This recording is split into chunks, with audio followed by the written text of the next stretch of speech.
But you will sit here as an NDC person and say that how can you give somebody pressure within 15 minutes, so 15 months? Yeah. So on Afari Hospital. Now buy 15 months 2008 to 2016 now we then. And now buy now for anyhow. Oh. Nti afia den. Oso we di 8 years a oso anya hwe na akoye. Yeah. And so senka me send you pictures from 2016 send na Afari Hospital tie. Any 2024 NPP fi abemu na Afari Hospital tie. It is say honorable Kennedy Japan ko gina baby say NPP did nothing. Now say multimedia Joynews for ekoye fact check no mka cho say nye no kra. Omudika. Because if you look at the developmental project, baby, and I won in 2016, and never be do now. You can't say no. You see, when I say somebody did nothing, it means that the state of affairs, should have remained the same. But stagnant. Now, but stagnant, exactly. Yeah. But then, Tessa, so Namu adi boss right side here. Yeah. Ahashi no. And I'm a refi. But kwami we need to say not all truth must be said. Say something. I say truth. Fantastic. Truth is good, but not all truth exactly must be said. Fantastic. Sadi ane da mitrimpa na ye baby akwa me kasa bia o hwepe no aka ho asem. Sebo enya no kra nyina na ye ka. No kra. Ma? Ano bia wo yesa me de me ka no kra bia no. So obi so ka no kra fa ho a, then don't complain. But so you nipa na say wo no yes me honest. And if somebody makes an honest remark about you, now you're bitter, now you're pained that. Don't always project yourself as an honest person. Sebo Mutiha as a family of pure FM and yes. And he said into the penny for see and to Magufi our botting. As a stalwart in a political party, as a leader in a political party, the things that Kennedy Japan said, it's not truth. Don't you feel say or yes answer be because or shield in a party? No, you see, even if Nyanko Kanye no kra and Kanyamia no away from Nema, okay. Yes, or shielding a party near there, but you knew your party took the hospital from a point to another point. So why do you stand there and say they did nothing? So maybe so say honorable Kennedy Japan only winning NPP flag bearer shipper. I'm not a flag bearer of the NPP. When you answer that question, would he have said what he said? I was here with the Mamenchia and I'm more carbon found around the J report. So, Miss Row, you assume pa, and oh, Babette and some will be tea and some papa. Yabaka ya best and our tree and Temuan in a Kennedy, a compress with Japan. Ya one Dr. Laji Mahmoud Baumia, Brian, a champon, ne Cabinet Japan was a year chumo. Ekokopere Franka tubra de MPP amonyoku nanso so yeko wie na Dr. Laji Mahmoud Baumia na ehwede dikan efri sabran de nkam ya yese baby biara Kennedy akompre ko Japan obenya kwan bi obeje na biara no ene wo de MPP amonyoku nanim twitwiri fom kra kire se enye wo no ena termination incenti no ene se be ko go pa de nkokona neno ena okokan sembi ya wo kire se Afari apomden bia no nya de se wo mo ba ban mu mfie nwotwe wo mo do mani poko ko hweye do mo sakan ye o ma anya hwe wo ho ya nsembe to dwa manfo bebre no e bo na baso na wo ya ade wo ye plain wo kan okre wo yese manfo bo na baso a ne no ena eno achi nsenkan ahodo bebre no aba titru ene hwehwemu ahodo a Joy FM 4 ana se Joy TV multimedia ya na mpempi no asem kese bi se beto abonten wo musi akire na wonoma ko hwe eno so da nchen omo ankasa no enema hodo bebre no ekoso o my Ghana mu no omani tuamu bi aban tu na mo bia no a Joynews de ya na omota cover nti asem be de yo no se adabi asem Kennedy akompre ko Japan kan de ase otawo bi ase menase pobi ena ma ne de kasa ase obi hu tan bi na ama no kire na adwen sa anya sa pa de a anamo NPP aban ni tuye mo Joynews kura wo mudi akire bi kotwaye baabi efred baabi wo mu koko wieye ne ade ade ne se ne Kennedy babon ti no be kan se mi se ya na kire se bibi etachire bibi tachire pa anti Joynews e de krata babon ti be kire mu se nsem wa Kennedy akompre ko Japan waka se NPP ba ba mu mfie nwotwe wo manfo mu san kan Afari aban ya resabia no e force e ntro ama Joynews for be posting kakraka ama be for tintanfidi internet so obi akenkan bi nene komatwetwe bi akoso e wo Pure FM wasante mantem kumase na NDC ni oba betena hode o de mepese obaje breka kakra na wankasa wo NDC ni no nsem a woka na kire se amanyosem eye fra wo mani akwese Kennedy kan asem we ni de na kire se waboa NDC papa waye PR road adwuma ni nyina ma NDC ama magina so kan nsem bebre no a na MPP ni no oba ho no in fact o ma ne kire ne se okuta facts okuta figures onim bibia otumira na wa kire sie enu nti o ma NDC ne ho fa no papa ma host no pona chese ono kura wa shock yenko na o de yenko hwe interview ni bi na yembranti am ka sa o de yamanwose mutu nchen NDC ni NPP ne ho ahoasi nchen ne ti ni se Ghana ni ne ti ba bi o mo kan free ba ne hwe de o ya amanwose mpa wadaroma mesre se o ba like me video yi no wa share afetu fo adwen kire so bra why na ye nyina no ye nhwe mu ade ebi ho no me bi mu adwen kire no kenkan a utimi hu sampa de woka no eye no kore papa to bi ampempi no ano adwen kire ni bi ne hwe edi sua de na ye subsequent videos no so no ye gina so atu ana montia na do adwen kire ba ne titiro pa be like no wa share mame. You know, I was the chairman for Defense and Interior. This hospital, NDC, it was started by President Kufour, the locations and all those things. NDC came to start it whenever. When we came, I'm an MPP, but I have to tell you the truth. We're talking about Ghana and nobody. We didn't do anything. Read my lips. I'm telling you the gospel truth. I was the chairman for Defense and Interior. When we decided to go and inspect Afari, they stopped us. We didn't go. So I heard somebody talking 15 months. Has Afari Hospital been there for 15 months? We were there for 8 years. You didn't do it. Don't blink your eye. See, we are not doing politics. I'm speaking the truth. This is Ghana. Stop that. We will criticize NDC, we will criticize MPP. That's the only way to go. I was chairman. NDC started this. Why didn't you complete it? You were there for 8 years, you didn't complete it. When somebody comes for 15 months, then you have a problem. Please, give me a break. Ghana, we should love our nation and stop playing politics with everything and do the right thing for the country. And that is what I'm doing. You see, when I mentioned MPP, he was blinking his eye. Why do you want me to criticize NDC and leave MPP? When I know that both parties, they didn't do the right thing for the country. I will end here. This is the full report. Meeting you so crowd as I the amount. Ah, no one can say a pocket Japan. And I say, I see a kama. I was saying, so I can say MPP for buy in 8 years. Or man, to me and free. Baby, I now with your project network. Yeah, buy and see site for 8 years. Omisan was a time no move from them no more on my boss. What they are not keke. Omisan time now at the time when this from 2016. Omisan no the roofing sheet in Pogba for the military hospital. Okay. Omisan Omisa no so mo kompo ekwan kra no mai e mane metina say no me twantro bi ntira Ghana for as if say MPP for dom tirim yade project no president Kufour na kopa hu sika bae pe hu asase unim dem omo na mani delay yo omo project need delay because project initially obi anim say e Afari ine omo de call tamale. You know, we should learn to look at people and tell them, nigga, stop fucking up, stop fooling. January 31st, 2026. I'm saying this with today being June 17th. That's about 5 months ago, or less than 5 months ago.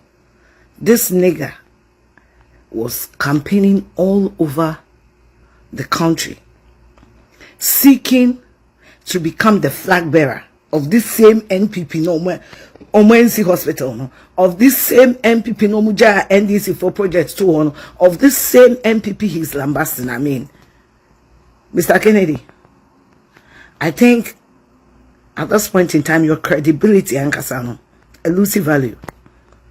It will interest you to stop talking about the NPP, because we didn't work for NPP ebe wash water. You were begging delegates.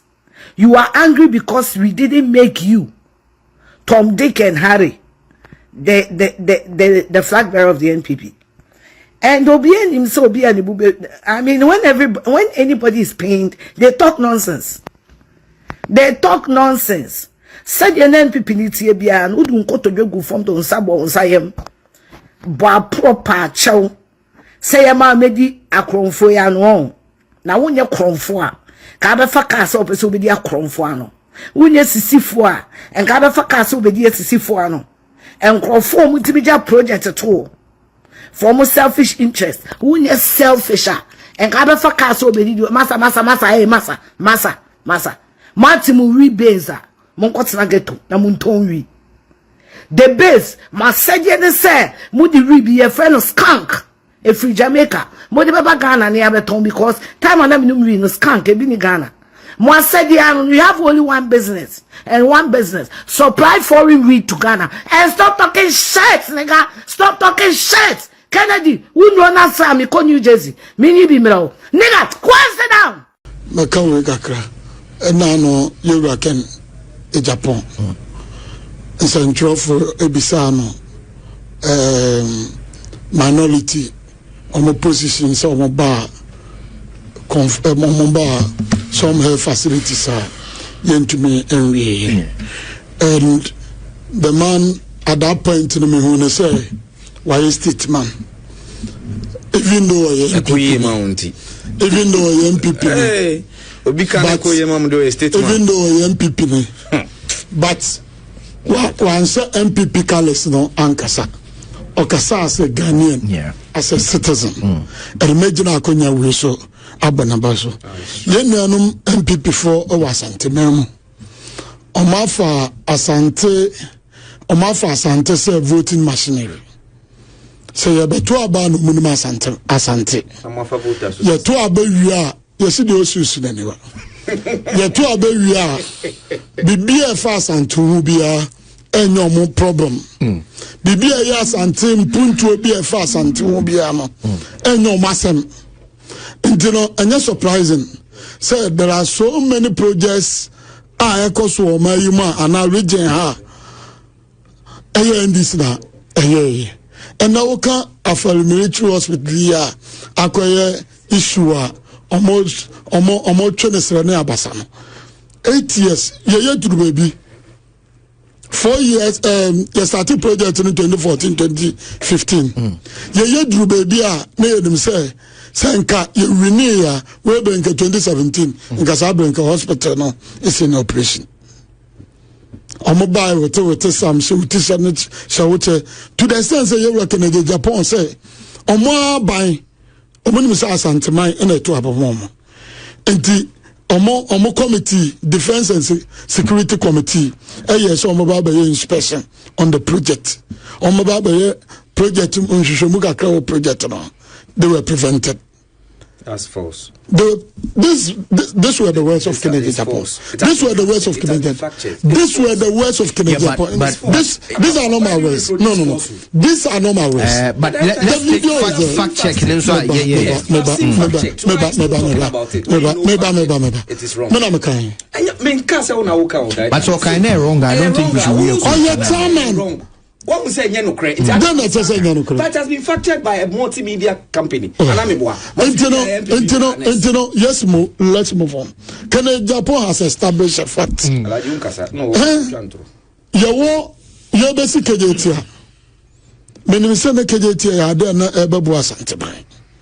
You won't go for you know NPP focus on Muchia. A big crab or more the Jadi Budia. Say you're John Dramani Mohammed to go to KJT. And so now a project about Santamai. So we are regional hospital. I am the one say you're Kufour, former president of Ghana. Na DNA a sompa and abasobody Ghana de Bono. Na a whole severe hospital.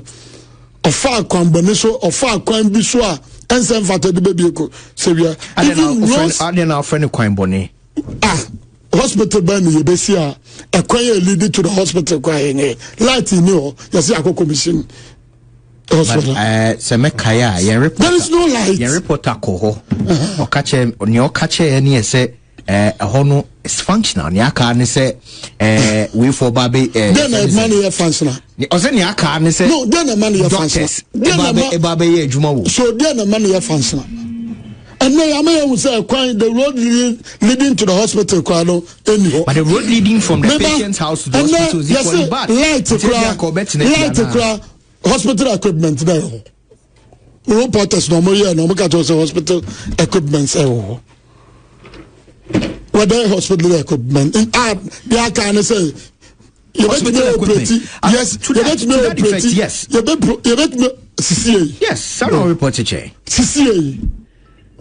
Light equipment ho. Light in this area, no Nancy, minority call light equipment area. So how do you operate a hospital without electricity?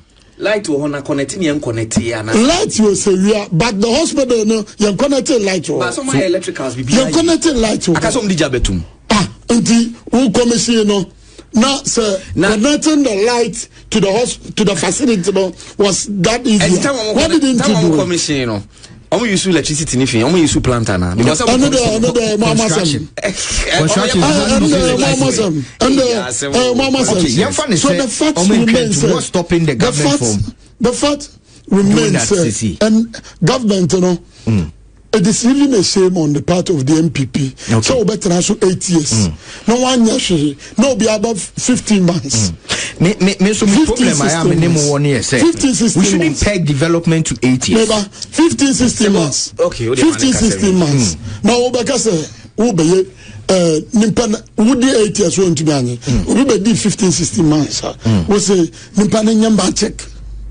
And then hospitals are BTC Kenwesi Hospital Yeshua, Kenwesi Medical Center, Yeshua, you represent Kufour started. Yes, Nanada Danko Kufour, when we say it is an NPP legacy project in Toronto, and the year John Dramani Mahama. And there are contractors on site, Juma making sure say the hospital come to soon. And NPP for Asante Memu. The Omaya say, Omafa Asante, say Omaya election voting machine.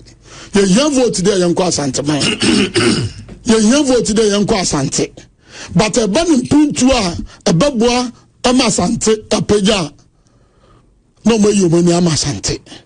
So I'm advising Asante and net. So Omope party. A bet to me abua, I'm a development, I'm a kanko, abas until you end this. But friends, say you come puntua.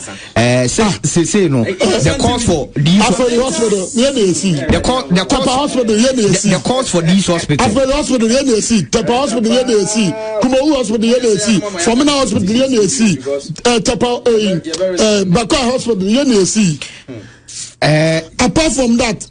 The 3K water projects, those days who come away and show come in the 3K water project, Mampo water project, Kumasi Balakasu water expansion project. And then this you miss almost about send on the count. You miss almost about send on the count. School projects and E-block as Antimantem man back 13 E-blocks. We started and somewhere at the various level of completion. Yeah, me saw my dog on my Santiman. And you can't party. You can't party. The time best is you can't party. You can't party. You can't party. You can't party. NDC. So busan question back. Say, Omo hospital back. Almost start to be. I want shasia. We completed the hospital. We completed Tepa Hospital. We started and finished Tepa Hospital. We started Bakwai and completed Bakwai. You see? We started Bakwai and completed Bakwai. Intro. Which year did Bakwai Hospital?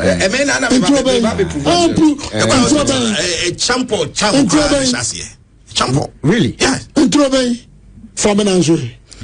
Hospital was completed and commissioned by President Nana Kufour on 7th November 2020. Time Bakwai, yes. Bakwai Hospital. It's not true. It's not true. Nah, we completed Bakwai Hospital. we completed Bakwa Hospital. This story was published in 2020. Okay. Oh, they have a champion. 40 years ago. Right. It was started by General Agye champion. Fantastic. And it was commissioned by who? Nane Kufour. Thank you. It took 40 years.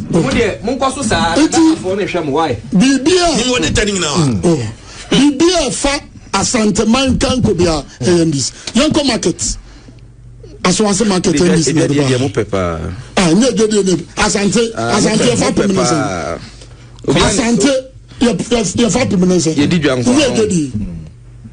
Asante nye jodi. Yate market for Bako ka want to be see. Market. Bako ka want to be see. First two are community. First two are Wood Village.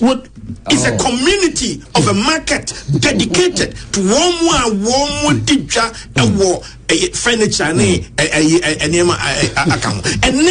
it's a community. It's not just a market. Wood Village is not a community. With win now. Many problem you say. By saying say this is so and so government's legacy. Into neba mentwaso. Means me be ye media. And chanya mushroom project be of course. And I hate it to the and probably that's the reason I'm bon Kufour be voice notes no. Because I hate it to the fact that we page development to terms of office 4 years, 8 years, but development as BBA that's a problem. State funds be bring omona MDCA project to us. Yes, munya guilty. Omona NPP guilty. We have selected some of the blocks. E-blocks way. Well, E-blocks are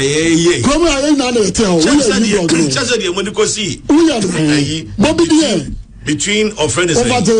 Remember, this is the medical see. E-blocks. So, baby, E-blocks see baby, Bobby D.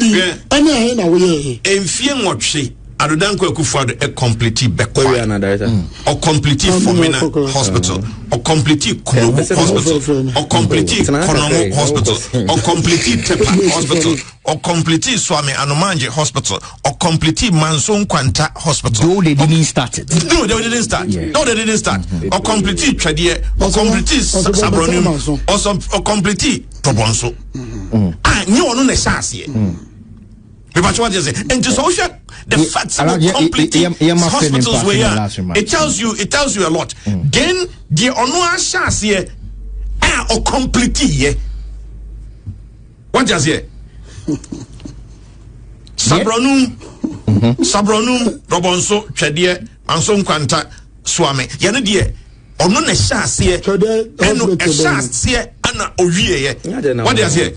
And you inherit operationalize here. You see, also there's a difference between completion and operationalization.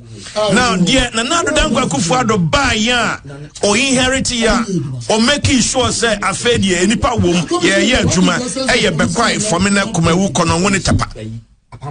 It is not just completion, beyond completion, see a grandma failure. If you womb, any power. Juma. Well, my friend in passing the last remarks no time ne yaso. You know NPP for Afari Hospital election man. Voting machine. You see the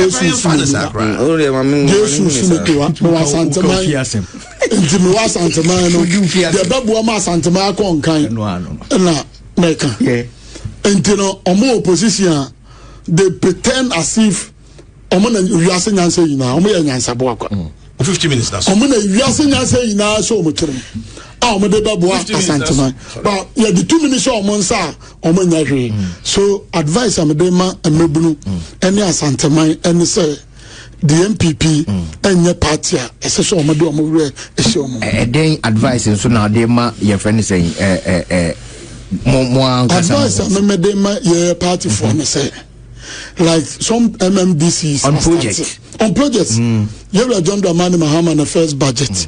We captured some of the agenda 111. Yeah. And can you see medical center? So you represent Kufour SRC. And now I know what see. Contractors was so more deadline by middle of next year. So John Dramani Mahama is committed. Sir. Stored projects are Akebiano, Obehena, Yayana Kaka. So we are in Charlotte Tuna. Syria, at the Consua, the baby. So we are following. So we are going to be in Flabemo, or Syria, Afari. Afari, do it. Afari, Eura Omanebua Matiasia. Yeah. Oshe September 2025. Yes. Oshe. Only team Ebaho is captured on video. No TSA. September 2020. No buy yen no buy also about 1 to 8 years. You see about 90% completion. More than 18 minutes. I'm wakasa. No, make us more than 1 year. More than 18 minutes. I'm different topic. I mean, it's all for anyway. Now, pass a comment. Yeah. I make chair director say, send no Casano. So, I quite to say, NDC Abayemu just 2024. You NDC was in power from 2008 to 2016. Almost 8 years. I don't know the one complete. You see, Omutu Nina no. Obian wo moral right to talk. Yeah. Adia ba kwa adam pese omoti ase no. Enti na say oh they blame game ni come one political party na makabi because who teacher beka say onye neutral or politician. No, but you won't sit here as an NDC person and say that how can you give somebody pressure within 15 minutes so 15 months so on Afari Hospital. Now ba 15 months day 2008 to 2016 now we den. And now ba na Afari anyhow. Nti afia den. So we did 8 years. I was 1 year straight now. And so, senka me send pictures from 2016. Send an Afari Hospital here. Any 2024 NPP fi abemu na Afari Hospital here. And he said, Honorable Kennedy Japan Kojina baby say NPP did nothing. Now say multimedia. Joynews for fact check. No catch us no cry. Omudika. Because if you look at the developmental projects, you know, baby, and war in 2016, any baby do now. You can't say no. You see, when say somebody did nothing, it means that the state of affairs, you know, should have remained the same. But stagnant. Now, but it's stagnant, exactly. But then, Tessa, Sebo, Namu Adiebi boss, right side here. Ahashi, you know, and I'm a refi, but Kwame will need to say not all truth must be said. Say something. I say truth. Fantastic.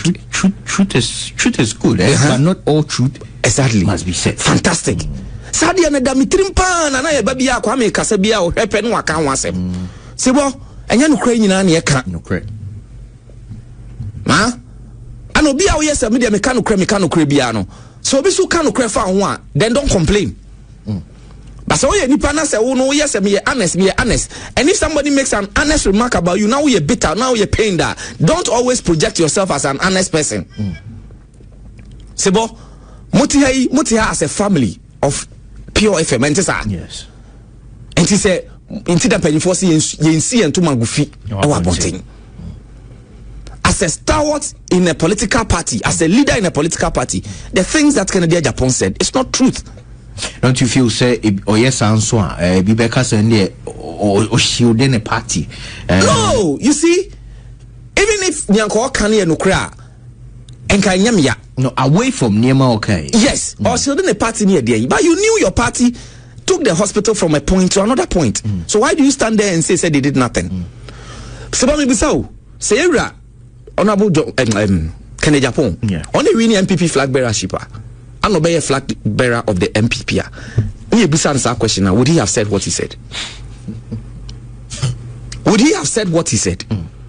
So what is it? Look, let's things go off, Sebo. The bitterness is too much. You feel it's bitter? Oh, Massa. But if you are not bitter, what is this? And then our party, do it. This week, media for you have given the media a topic.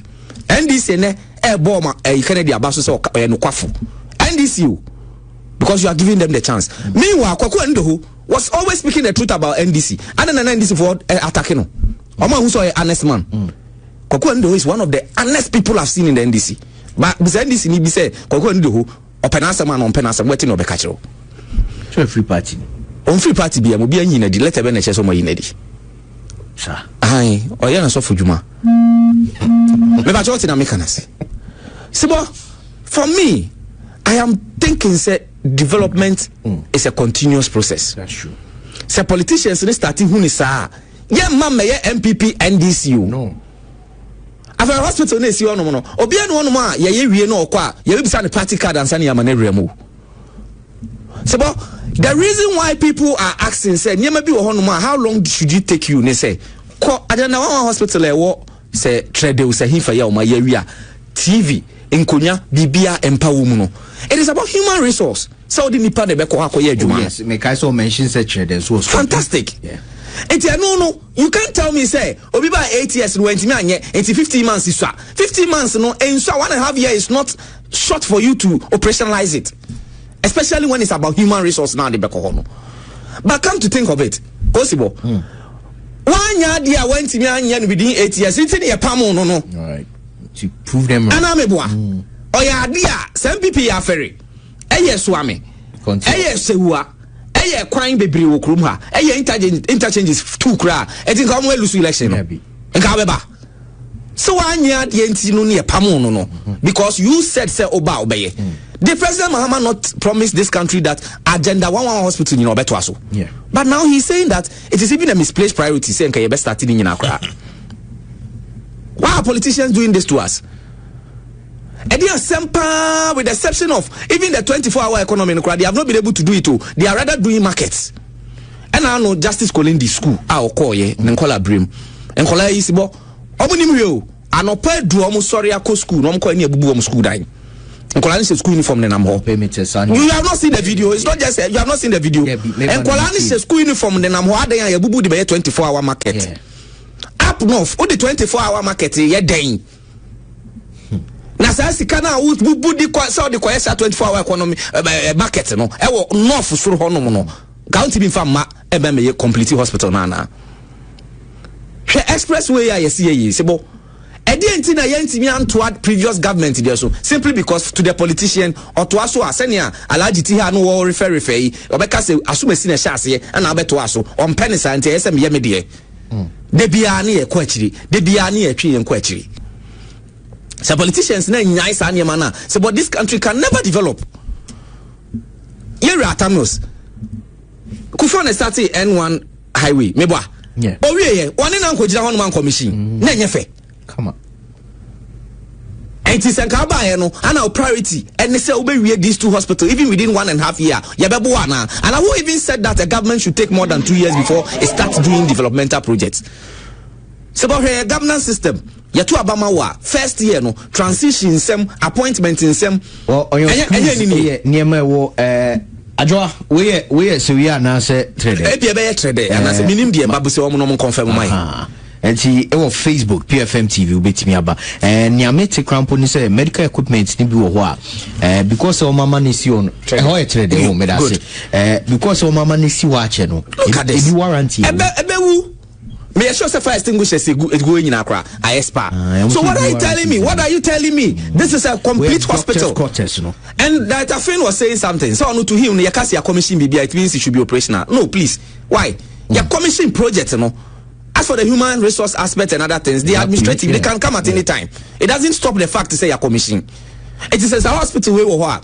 So it has triage, it has emergency BBI. It is a way no entimi reluci pressure kakra mfi konfa no che so. But simply because Kufour do yemani wie kra ye be bo Kufour do di yem mojo Mahamadin enti na egusu si ho no. That is what politicians are doing to us. Utifia now we the politicians it comes back to come and hurt us. Look, this expressway yentibi fa da no mko fa soldier folk gina kwan so almost start se wakwa akra e dey na esi wo ho enra sat I mean misimu enumre good and because of insurance no good and me jai sa kwan so the way drive was not terrible, very terrible, and it has worsened good.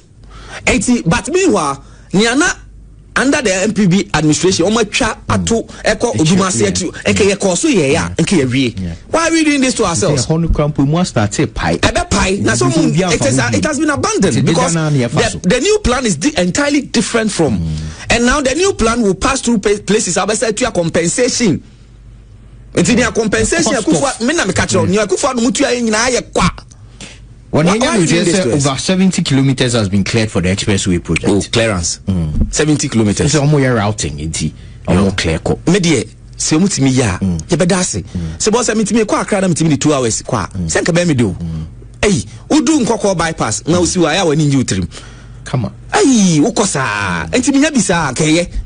Yesterday I also went to Abitifi, so I used the route. Terrible.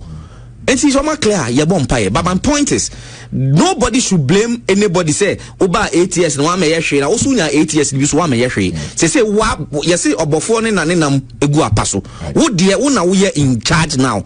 Do it and stop telling us what the previous government did. Alaj. Asibo. You didn't come away pain. Yeah. Is the reason why a man a branch far tangent or fire no many fin. You see,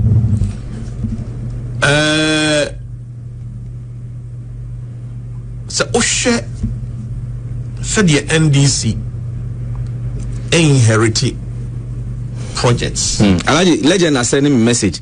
We na near can.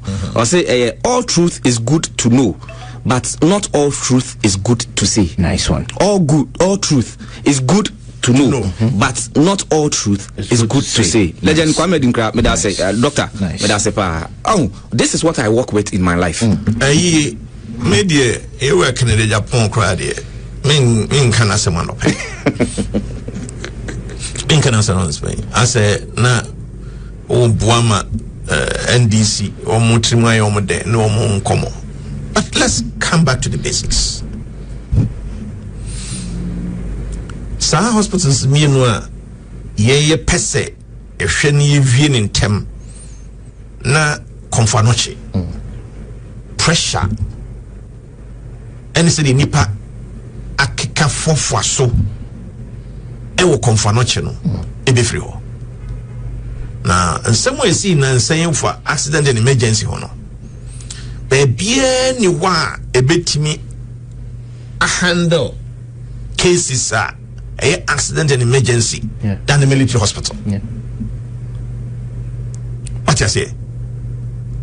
Na the or die a son die a junior quachri na osi emergency no. Only dinner that's all your friend of Kufour emergency. Menyasho se Kufour no free NDC. When him say, see a hospital facility NDC a chassis a is the eye center ewo Konfanochi Teaching Hospital. It's the eye center. But do you know even say eye center no? Emra Dr. Nsiasare offer her as CEO of Konfanochi Teaching Hospital no. Now only Cataract Foundation every sika yedi ba bewurem ni aye ni secure funding no 110% funding secured and he said enye say NPP aban ni CEO are not so eh Dr. Nsiasare ono no pese sika na eto ho a agomba ye no ngombe kwa ko pesika se omo ba bebe ye Konfanochi Teaching Hospital eye center and go you be fear cry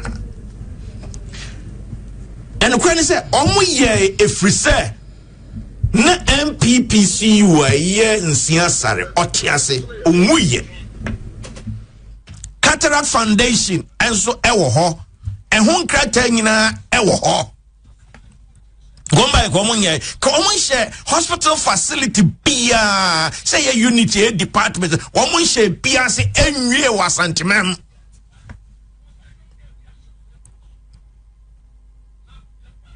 ekwan ben say we has yes e buy the same J Kufour ya e pencil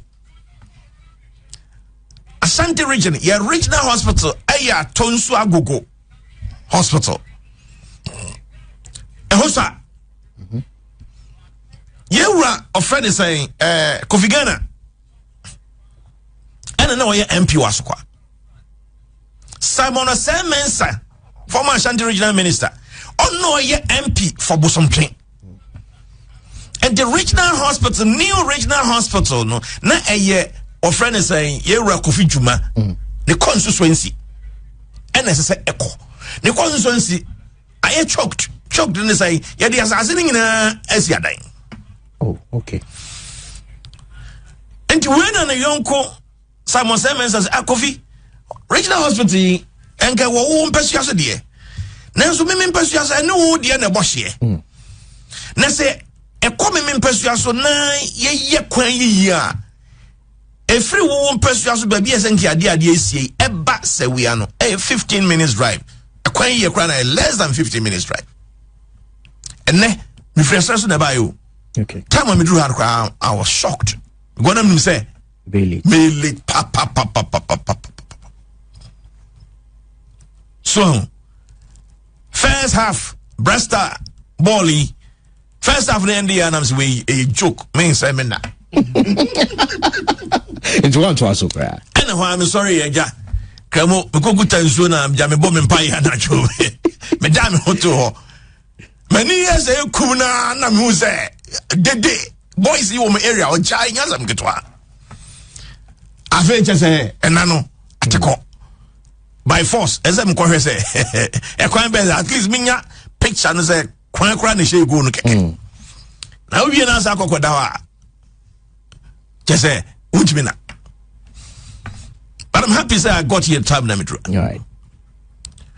And no di se we are cry ye kwaji asase no san komo we na di says we are asase gie no e baye between two MPs omo Asante for MPs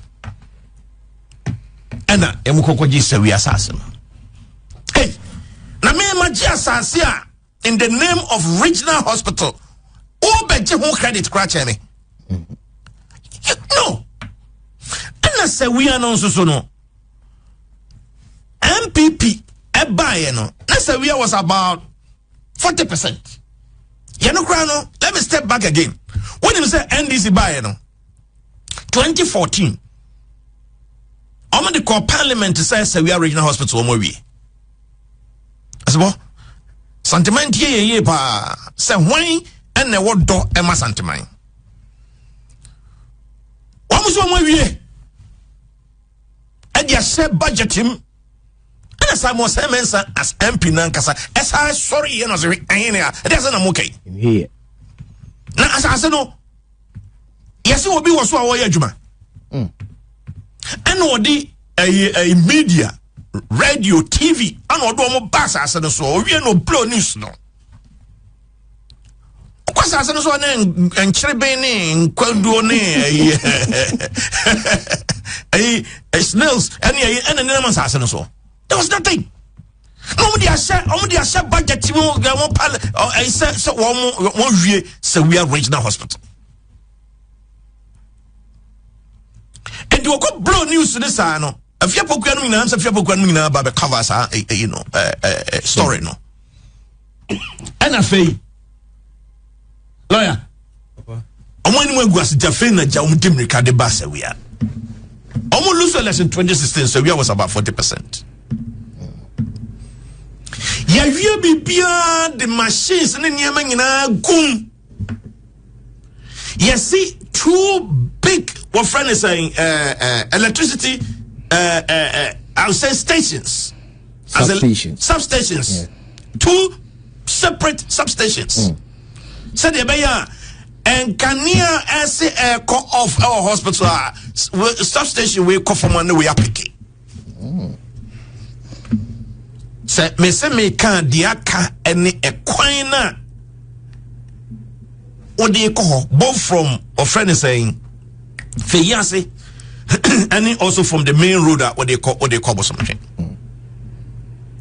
we MP for Bosomtre engineer Mirafede Suleiman and Avisa. MC now can. Sorry, MC no. Was it confirm we money money na? Yes. It's on video. So this is the thing. What I say? And to own to mean claim credit Pia Efa or friend say we are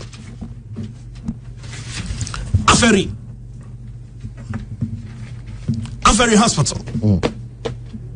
The same as Antimandi share Kofi Kwapondia wa Yakum Kufour ya. Me pass it. The same as Antimandi share Kofi Kwapondia wa Yakum Kufour ya. And was say military for no omo private college ya. Almost a military base now on. Opposite private college assassinated on a military for the Ti oho and ye marking and say the Babe military hospital.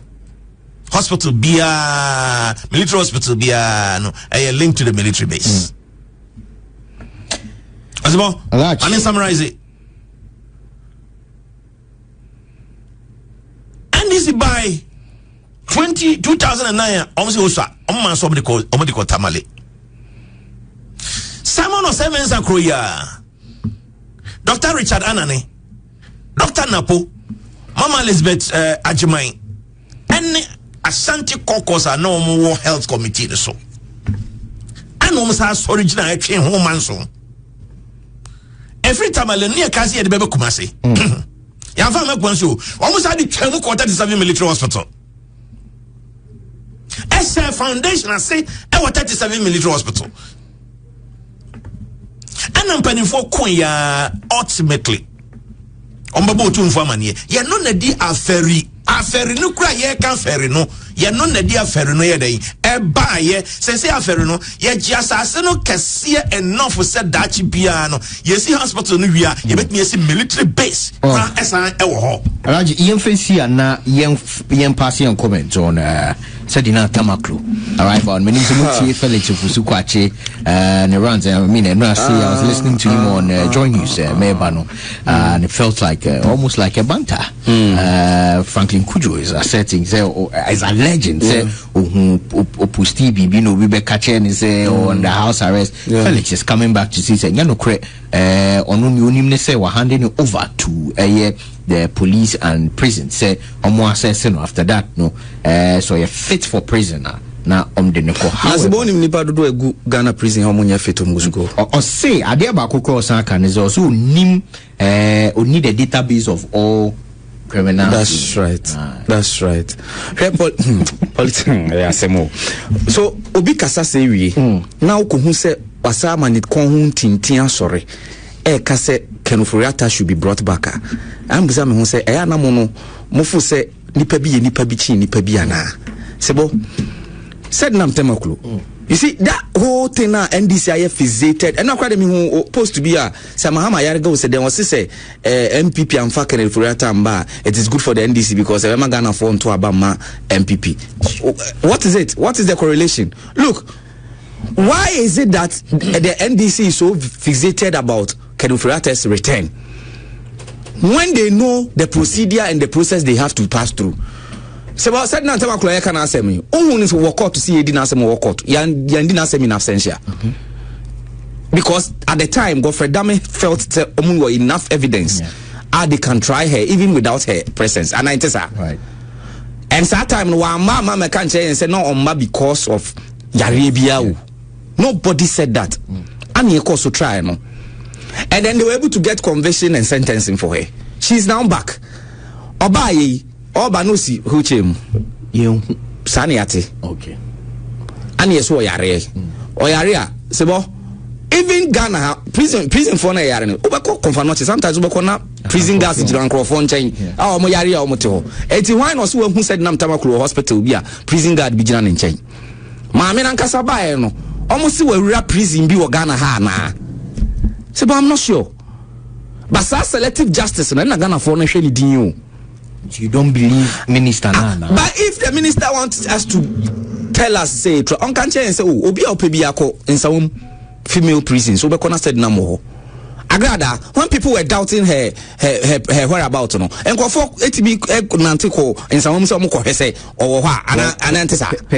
When me as a den I meet here news, no, now the media also saying said they had spoken to the public relations unit of the prison service. Yes, said we'll get back to them. So we'll get back to him then and home. Oh, say be checking it. Hey, Nanti amude neba no man here record be a book be mu afi na wo get it back and say no we be ka say o ha no ni ho. Ma me ni ba bia wo ni fie wada.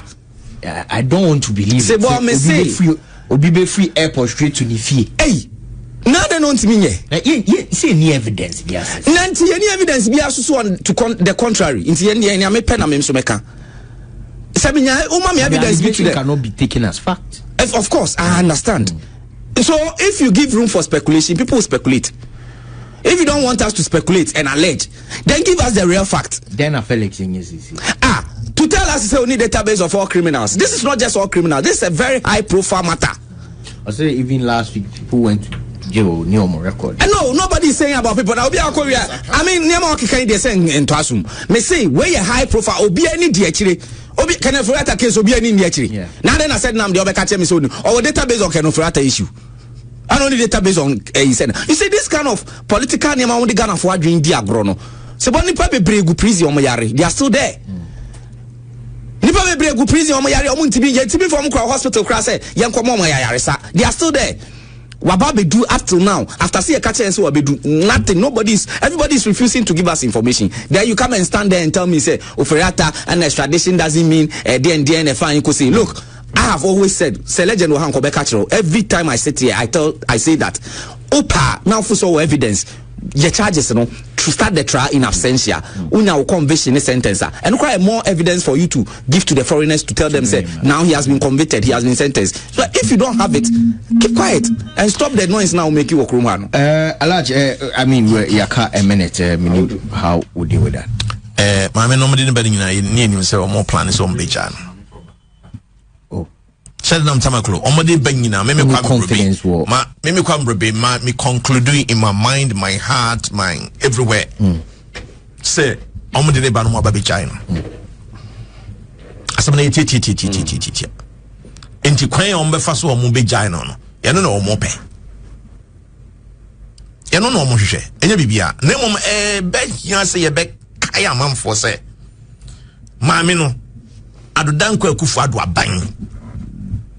NHC no so we sika we are 90 million cedis NDC John Mahama etia konya so di dikan agboglosi NHC ye ema dwadifo esika ehye ana oba ewo maslok yesi won kofa sika nkochiche ma dwadifo no omuntimi nsamra back omunya binni omunya binhwe omumma sa me na free SHS kra no na maaye ana oba besia eso okoboa ma no ono at times can be twina bosu enipa woni no ewo ho no Daniel Azim so no zo mo ja no o dem for 5 years Sadnam Tamaklo ye sentence in absentia 10 years. They are not demuno. They are not democrat or Ghana has it. Say you have 5 years. 5 years. Or try 2.5 years. Or more when power. Say what if you. Now, Diani did not too much has and say, oh, fear. The didn't broach by and they didn't quatum. I like yes. Okay. I said, there be a mobile. Say, oh, no, my Becassa, baby, Obia, government, Obia, Tia Bemo, so I say, Anna, Omonia privy to simple information. I say, I know nim dear Koso, Mancasa by no motim. I said, Mimi near any once a mabizam, Ubizam is oh, whom video be an affair. Yes, and I may can't once because me chill the entire me call home. And I bray abetina say yes say NPP for ba mama to waso NPP for ba Afari Hospital na say mama for document we nchiro. Okay. Document here that says met me the producer. Document we. Ready be chair you. 2024 budget statement and economic policy monitoring report for January to December 2024. And this is for ba be mo first budget statement omo ready here. Na document we kan. Omo drew omangasa mudu defense and health initiatives no omo we nkra de ho nkra so omo sa kra de green mark highlight say be ya o kan ya obi ya beti ase the omo kan won say the construction of the military hospital in Afari Kumasi is nearing completion with overall work done at 98%. Any NPP for and a call parliament go ready this budget.